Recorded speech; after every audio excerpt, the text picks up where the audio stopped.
ನಮಸ್ಕಾರ ಸ್ನೇಹಿತರೆ, ಹೇಗಿದ್ದೀರಾ?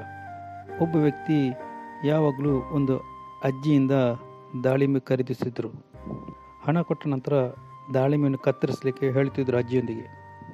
ನಂತರ ಕತ್ತರಿಸಿದ ದಾಳಿಂಬೆಯ ಒಂದು ಕಾಳನ್ನು ತನ್ನ ಬಾಯಲ್ಲಿ ಹಾಕಿ ಯಾವಾಗಲೂ ಹೇಳ್ತಿದ್ರು, ದಾಳಿಂಬೆ ಹುಳಿಯಾಗಿದೆ ಅಂತ ಹೇಳಿ ಆ ದಾಳಿಂಬೆಯನ್ನು ಅಜ್ಜಿಗೆ ವಾಪಸ್ ಕೊಡ್ತಿದ್ರು. ಆ ದಾಳಿಂಬೆಯ ಒಂದು ಕಾಳನ್ನು ಅಜ್ಜಿ ತಿಂದು ಹೇಳ್ತಿದ್ರು, ಇದು ಸಿಹಿಯಾಗಿದೆ.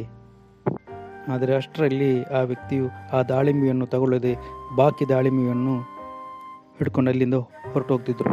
ಒಂದು ದಿನ ಆ ವ್ಯಕ್ತಿಯ ಹೆಂಡತಿ ಹೇಳಿದರು, ನಿಮಗೆ ಗೊತ್ತು ದಾಳಿಂಬೆ ಸಿಹಿಯಾಗಿದೆ, ಮತ್ತೆ ಯಾಕೆ ಈ ಡ್ರಾಮಾ?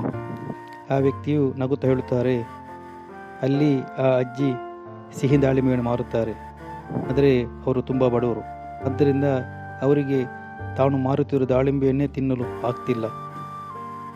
ಯಾಕೆಂದರೆ ಒಂದೊಂದು ದಾಳಿಂಬೆಯು ಅವರಿಗೆ ತುಂಬಾ ಅಮೂಲ್ಯ. ಆದ್ದರಿಂದ ಒಂದು ದಾಳಿಂಬೆಯನ್ನು ಕತ್ತರಿಸಿ ಸುಳ್ಳು ಕಾರಣ ಹೇಳಿ ಅವರಿಗೆ ತಿನ್ನಿಸುತ್ತೇನೆ, ಯಾಕೆಂದರೆ ನಾನು ಅದರ ಹಣ ಮೊದಲೇ ಕೊಟ್ಟಿರುತ್ತೇನೆ. ಆದ್ದರಿಂದ ಆ ಅಜ್ಜಿಗೆ ಯಾವುದೇ ನಷ್ಟ ಇಲ್ಲ ಅಂತ ಹೇಳ್ತಾರೆ. ಆ ಅಜ್ಜಿಯ ಅಂಗಡಿಯ ಹತ್ತಿರ ಒಂದು ತರಕಾರಿ ಮಾರುವ ಹೆಂಗಸು ಕೂಡ ಇರ್ತಾರೆ. ಅವರು ದಿನಾಲೂ ಈ ವ್ಯಕ್ತಿಯ ಈ ನಡವಳಿಕೆಯನ್ನು ಗಮನಿಸ್ತಾ ಇರ್ತಾರೆ.